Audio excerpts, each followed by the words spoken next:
టీవీలో ఎక్కువైనాయి, మీ లొల్లి కూడా ఎక్కువైంది. గౌరవనీయులు మన కేంద్ర జలవనరుల శాఖ సహాయ మంత్రి అర్జున్ రామ్ మేఘవాల్ గారు మొన్న గౌరవ పార్లమెంట్ సభ్యులు టీఆర్ఎస్ పార్టీకి సంబంధించిన మెదక్ పార్లమెంట్ సభ్యులు కొత్త ప్రభాకర్ రెడ్డి గారు పార్లమెంట్లో ఈ జరుగుతున్న సమావేశాల్లో ఒక ప్రశ్న లేవనెత్తడం జరిగింది. తెలంగాణ రాష్ట్రానికి సంబంధించినంత వరకు ముఖ్యంగా నీళ్లు, నిధులు, నియామకాలు అనే ఒక ప్రధానమైన నినాదంతో ఉద్భవించిన తెలంగాణ రాష్ట్రంలో నీటికి సంబంధించి ముఖ్యంగా సాగునీరు కానీ తాగునీరు కానీ ఈ రెండింటికి సంబంధించి తెలంగాణ ప్రభుత్వం ముఖ్యంగా గౌరవ ముఖ్యమంత్రి గారు పెద్ద ఎత్తున మిషన్ మోడ్లో కార్యక్రమాలు తీసుకుంటా ఉన్నారు. మిషన్ కాకతీయ కానీ మిషన్ భగీరథ కానీ ఈ కార్యక్రమాలు తీసుకొని ముందుకు పోతున్న క్రమంలో మరి కేంద్ర ప్రభుత్వం గడిచిన 4.5 సంవత్సరాలుగా పెద్దగా సహాయం చేయలేదు. ఇప్పుడైనా చేసే ఆలోచన ఉందా లేదా అని చెప్పేసి కొత్త ప్రభాకర్ రెడ్డి గారు మన పార్లమెంట్లో అడగడం జరిగింది ప్రభుత్వాన్ని, కేంద్ర ప్రభుత్వాన్ని. నేను మీ అందరికి గుర్తు చేసే విషయం ఏంటంటే నిన్నటికి నిన్న ఇదొక పత్రికలో వచ్చిన వార్త. మిషన్ కాకతీయకు central board of irrigation and power నుంచి ఎక్సలెన్స్ అవార్డు వచ్చింది. మంచి ప్రోగ్రాము, చాలా చక్కటి ప్రోగ్రామ్ అని చెప్పి కేంద్ర ప్రభుత్వానికి సంబంధించిన సంస్థ వాళ్ళు అవార్డు ఇచ్చినారు. Raman Magsaysay award winner water man of India అంటారు రాజేంద్ర సింగ్ గారు. వారు ఇక్కడికి స్వయంగా వచ్చి వారు కూడా అద్భుతమైన కార్యక్రమం జలవనరుల సంరక్షణకు సంబంధించి చాలా మంచి కార్యక్రమాన్ని వారు కూడా పొగిడినారు. TERI school of advance studies వారు కూడా ఈ ప్రాజెక్టు మిషన్ కాకతీయ అదే రకంగా మిషన్ భగీరథ రెండింటిని అధ్యయనం చేసి ఇది ఒక ప్రభుత్వం యొక్క దార్శనికతకు నిదర్శనం, మీ ముఖ్యమంత్రి గారి యొక్క దార్శనికతకు నిదర్శనం అని వారు కూడా ప్రశంసలు అందజేసినారు. ఇక 2016 ఏప్రిల్ మాసంలో ఆనాడు అప్పటి నీతి ఆయోగ్ ఉపాధ్యక్షులు వైస్ చైర్మన్ గారు అరవింద్ పనగారియా గారు ప్రత్యక్షంగా ఇక్కడికి వచ్చి తెలంగాణ రాష్ట్రానికి వచ్చి గౌరవ ముఖ్యమంత్రి గారిని కలిసి అధికారులను కలిసి మన ఇక్కడి ఈ 2 కార్యక్రమాల విషయంలో ఇవి అద్భుతమైన పథకాలు, దేశానికి ఆదర్శం అని వారు కూడా పొగిడి అక్కడితో ఆగకుండా బ్రహ్మాండంగా కేంద్ర ప్రభుత్వానికి 2016లోనే ఒక ఉత్తరం కూడా రాయడం జరిగింది.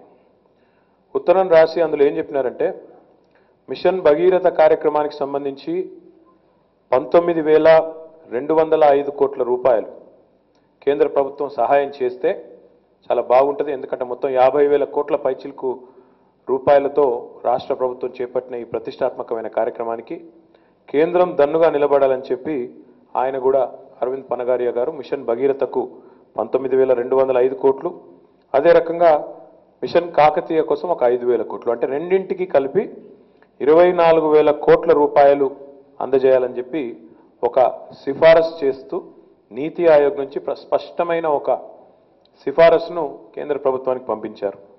అదే సందర్భంగా ప్రధానమంత్రి నరేంద్ర మోడీ గారు మన్ కీ బాత్ అనే ఒక కార్యక్రమం ఆయన ప్రతి వారము ప్రతి 15 రోజులకు ఒకసారి ఆయన మనసులోని మాట అని చెప్పి ఒక కార్యక్రమం ఆయన కూడా పెడతా ఉన్నారు.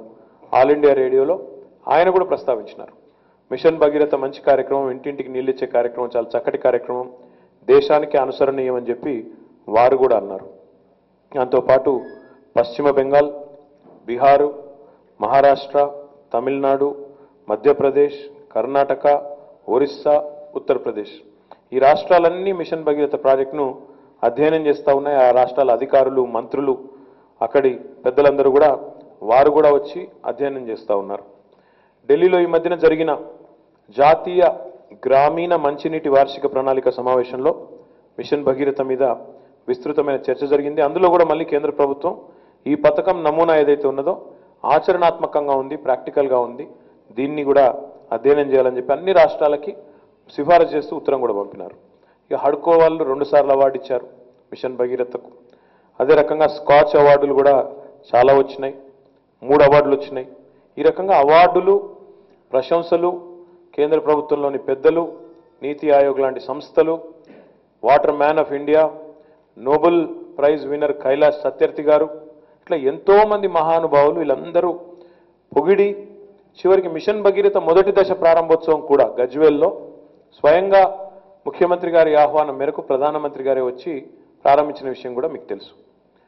అక్కడ బ్రహ్మాండమైన సభ ఏర్పాటు చేసి గజ్వేల్లోనే 1,00,000 మందితో సభ ఏర్పాటు చేసి లక్షలాది మంది ముందు ప్రధానమంత్రి గారికి మనం పలు విజ్ఞప్తులు కూడా చేయడం జరిగింది. కానీ శోచనీయమైన అంశం ఏంటంటే, బాధాకరమైన అంశం ఏంటంటే, ప్రశంసలు తప్ప పైసలు మాత్రం కేంద్ర ప్రభుత్వం విధిల్చే మూడ్లో లేదు.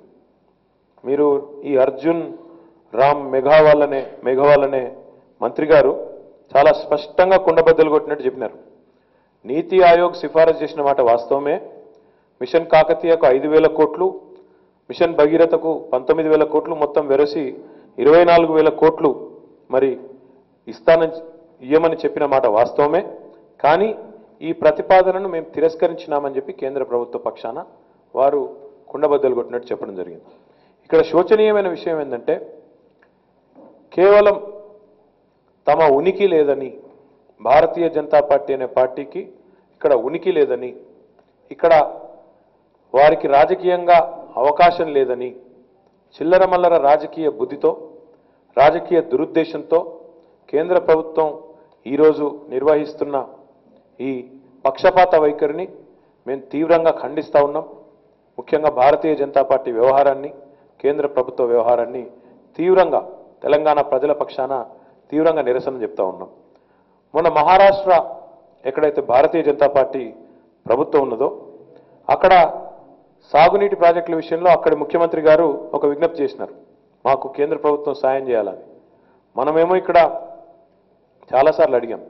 అక్కడ వాళ్ళు అడగంగానే సాగునీటి ప్రాజెక్టుల్లో 25% వ్యయాన్ని భరించేదానికి ముందుకు వచ్చి ఈ ఒక్క సంవత్సరంలోనే దాదాపు 3,831 కోట్ల రూపాయలను ఈ ఆర్థిక సంవత్సరంలో కేంద్ర ప్రభుత్వం విడుదల చేసింది. అంటే తమ ప్రభుత్వాలు, తమ పార్టీ ఉన్న చోట రాష్ట్రంలో అయితే ఒక రకంగా, ఇంకొక చోట అయితే సవతి తల్లి ప్రేమను చూపెడుతూ తెలంగాణ విషయంలో ఈరోజు నిజంగా చెప్పాలంటే తీరని అన్యాయం భారతీయ జనతా పార్టీ చేస్తూ ఉన్నది.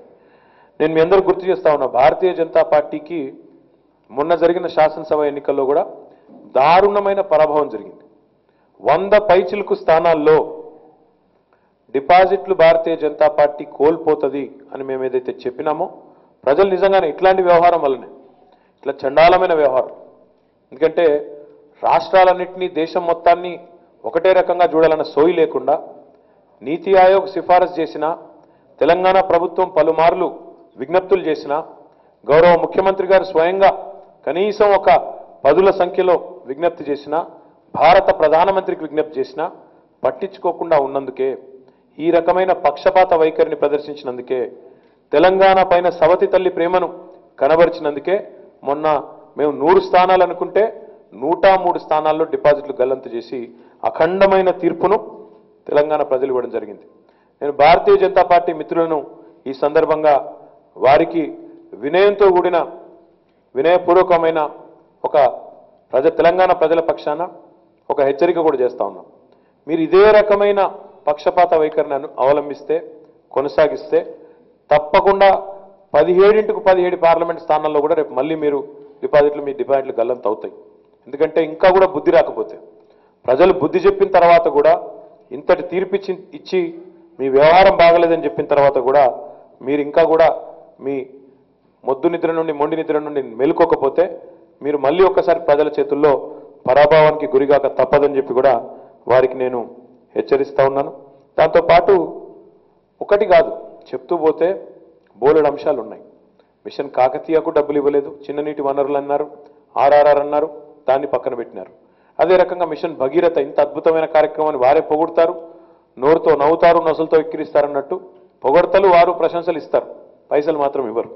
అదే మాదిరిగా కాళేశ్వరం ప్రాజెక్టుకు కానీ, పాలమూరుకు కానీ, ఇంకో ప్రాజెక్టు కానీ మీకు ఏది తోస్తే అది జాతీయ హోదా ఇవ్వండి అని అడిగితే దానికి సమాధానం రాదు, దానికి ఇప్పటి వరకు స్పందన లేదు, ఉలుకు లేదు, పలుకు లేదు.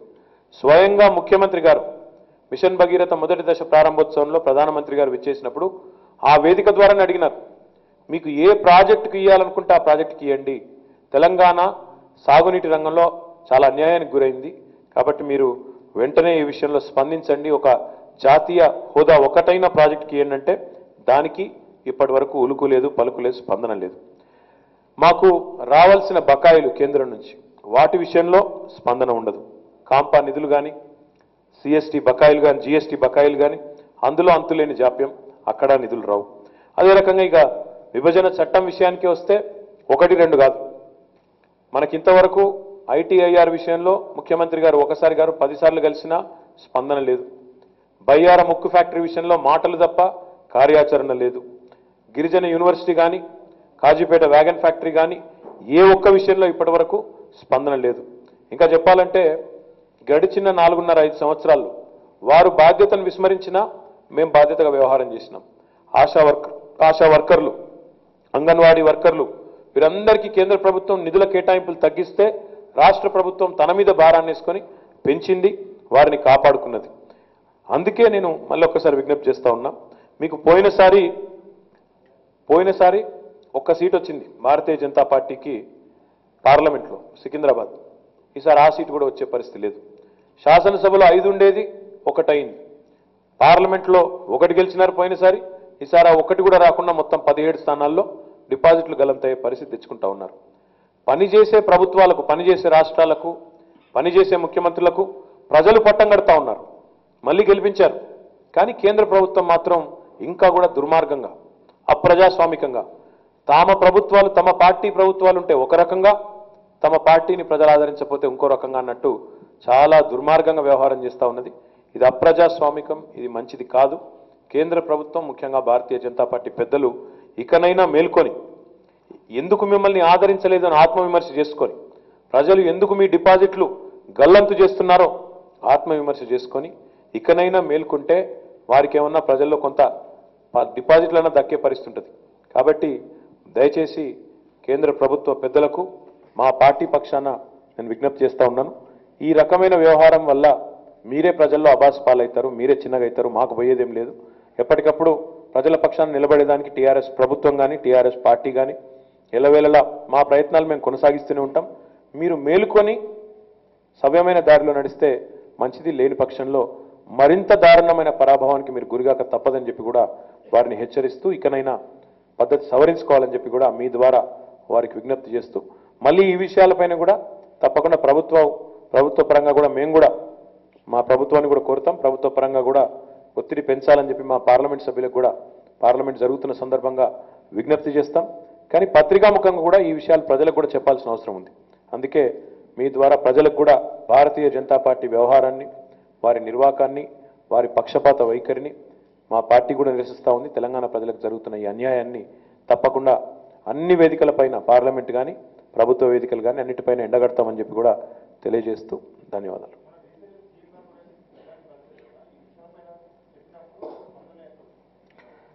ముఖ్యమంత్రి గారు ఒక విషయం మీద గెలవలేదు, 16 అంశాల మీద, ఒకటి కాదు 16 అంశాల విషయంలో కేంద్ర మరి కొత్తగా ఇక్కడ ప్రభుత్వం ఏర్పడిన తర్వాత, ముఖ్యమంత్రిగా పదవి బాధ్యతలు చేపట్టిన తర్వాత డెఫినెట్గా కేంద్రంలో ఎవరున్నా వారితో ఒక సుహృద్భావ వాతావరణంలో ప్రభుత్వం టు ప్రభుత్వం అన్నట్టు కలిసి మాట్లాడుకోవాలి, ప్రజలకు సంబంధించిన కార్యక్రమాలు అమలు చేయమని కోరాలి. కాబట్టి వారిని కలిశారు. కలిసి గతంలో ఇచ్చిన డిమాండ్లనే విజ్ఞప్తి రూపంలో మొన్న కూడా మళ్ళీ సమర్పించారు. కానీ కేంద్ర ప్రభుత్వ వ్యవహారం నిజంగా కూడా చాలా బాధాకరంగా ఉంది. స్పందన లేదు, ఇప్పటి వరకు ఎలాంటి కదలిక లేదు, ఉలుకు లేదు, పలుకు లేదు. అది వాస్తవం.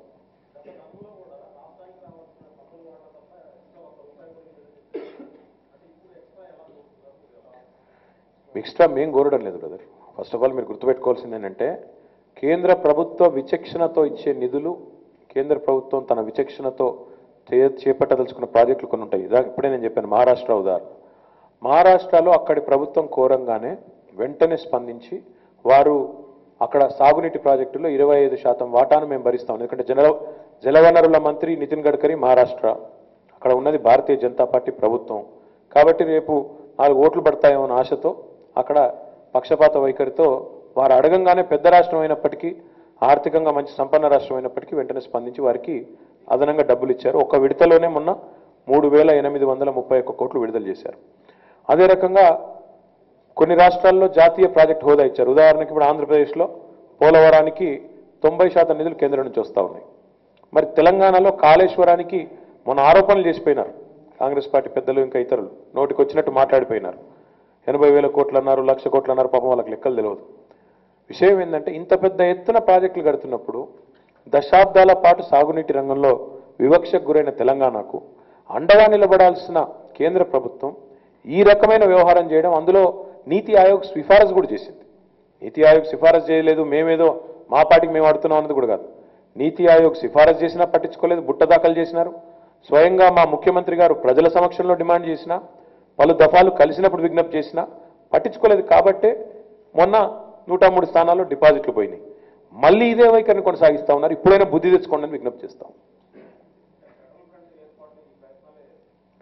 ఈ రాజకీయం ఎందుకు బ్రదర్? ఇప్పుడు ఫెడరల్ ఫ్రంట్ ఆ ఫ్రంట్ ఇప్పుడు అది కాదు పాయింట్. కేంద్ర ప్రభుత్వంలో వాళ్ళు ఉన్నారు, ఇంకో 3 నెలలు ఉంటారు, 3 నెలలు 2 నెలలు ఉంటారు. ఫిబ్రవరి 25కు నోటిఫికేషన్ వస్తుంది అంటున్నారు. తప్పకుండా ఈ ప్రభుత్వం తెలంగాణకు చేసిన అన్యాయాన్ని ఎండగట్టవలసిన బాధ్యత మా మీద ఉన్నది. ప్రభుత్వంగా మేము పలుమార్లు అడిగాం. నేను మంత్రిగా ఉన్నప్పుడు కూడా అప్పుడున్న మంత్రులను బయ్యారం కానీ ఇంకోటి కానీ చాలాసార్లు అడిగాను. ఉలుకు లేదు, పలుకు లేదు. కానీ మళ్ళీ ఏం మొహం పెట్టుకొని రేపు తెలంగాణకు వస్తారో నాకు తెలియదు. మళ్ళీ ఇక్కడికి వస్తారు, మళ్ళీ ప్రజల్ని మోసం చేసే ప్రయత్నం చేస్తారు. కాబట్టి ఎప్పటికప్పుడు ప్రజల్ని ఈ విషయాల్లో అప్రమత్తం చేయడం, జరుగుతున్న విషయాల్ని వారి ముందు పెట్టడం ఇది మా బాధ్యత. ఆ ఉద్దేశంతో వారు ఏ రకంగా సాగునీటి రంగంలో తాగునీటి రంగంలో ఎంత అన్యాయం చేస్తూ ఉన్నారో తెలంగాణకు చెప్పేదానికే ఈ మాట అంతా కూడా నేను చెప్తాను. పార్లమెంటు నడుస్తూ ఉంది. డెఫినెట్గా మా పార్టీ అధ్యక్షులు పెద్దలు కేసీఆర్ గారితో మాట్లాడి పార్లమెంట్లో అవసరమైతే ఈ విషయంలో నిరసన చెప్పడానికి వెనుకాడం. ఎందుకంటే మా పార్టీ సభ్యుడికి చాలా కుండబద్దలు కొట్టినట్టు చెప్పినారు. తమాషా ఏంటంటే మల్లేశం గారు ఒకవైపు ఏమో ప్రశంసలు, ఇంకోవైపు మా పథకాలను కాపీ కొట్టేదానికి మొత్తం రంగం సిద్ధం చేసుకున్నారు.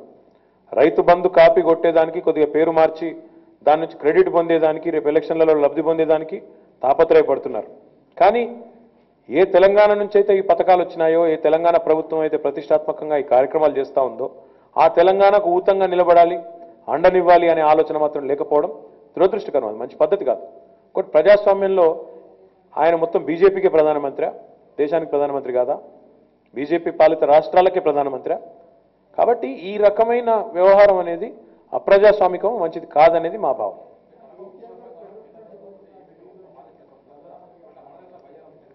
డెఫినెట్గా తీసుకుంటాం. ఆయన అంటే పాపం ఆ దిగిపోయే ముందు ఆఖరికి ఏదో హడావుడి కోసం వేశారు. మేము దిగిపోయేటోళ్ళం కాదు, మేము 5 ఏళ్ళు ఉండేటోళ్ళం ఇప్పుడు.